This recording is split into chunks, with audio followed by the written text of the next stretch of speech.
ఏపీలో CM Chandrababu Singapore tour తీవ్ర చర్చనీయాంశమవుతోంది. ఓవైపు ప్రభుత్వం ఈ టూర్ పెట్టుబడుల ఆకర్షణ కోసమేనని చెబుతుండగా, మరోవైపు విపక్ష వైసీపీ మాత్రం దీని వెనక కీలక కారణాలున్నాయని చెబుతోంది.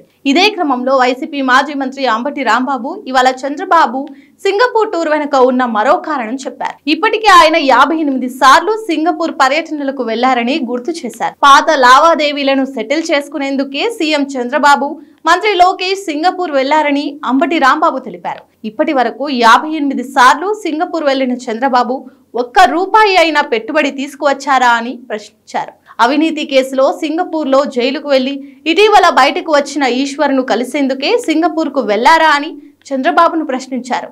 చంద్రబాబు సింగపూర్ పర్యటనలో ఏం సాధించారంటే శూన్యమన్నారు. పాత లావాదేవీలు సెటిల్ చేసుకోవడానికి వెళ్లారా, లేక గతంలో సింగపూర్ మంత్రిగా ఉండి జైలు పాలైన ఈశ్వరన్ ఇటీవలే విడుదలైన నేపథ్యంలో ఆయనను కలిసేందుకు వెళ్లారా, ఎందుకు సింగపూర్ వెళ్లారో చెప్పాలన్నారు. వైఎస్ఆర్సీపీ సింగపూర్ కంపెనీలను రాష్ట్రం నుంచి గెంటేసిందని లోకేష్ పిట్టకథలు చెబుతున్నారని, కానీ చంద్రబాబు అవినీతిని చూసి సింగపూర్ ప్రభుత్వమే రాబోమని చెప్పేసిందని అన్నారు. మరోవైపు సింగపూర్ ప్రభుత్వానికి వైసీపీ నేత పెద్దిరెడ్డి కంపెనీలో పనిచేసే వ్యక్తి మెయిల్స్ పంపారంటూ మంత్రి లోకేష్ చేసిన ఆరోపణలపై అంబటి తీవ్రంగా స్పందించారు. వాస్తవం ఏమిటి అంటే, చిలకలూరిపేటకు చెందిన మురళీకృష్ణ చౌదరి అనే ఆయన యుఎస్ లో ఉంటారని, ఆయన టీడీపీ వీరాభిమాని అని అంబటి తెలిపారు. చిలుకలూరిపేటలో ఆయన ఆస్తులను కాజేసేందుకు టీడీపీ ఎమ్మెల్యే ప్రయత్నించడంతో ఆయన ఇటీవలే ఆ పార్టీపై ఆగ్రహంతో మద్యం సేవించి సింగపూర్ కు ఈమెయిల్స్ పెట్టారన్నారు. దాన్ని మంత్రి లోకేష్ వక్రీకరిస్తూ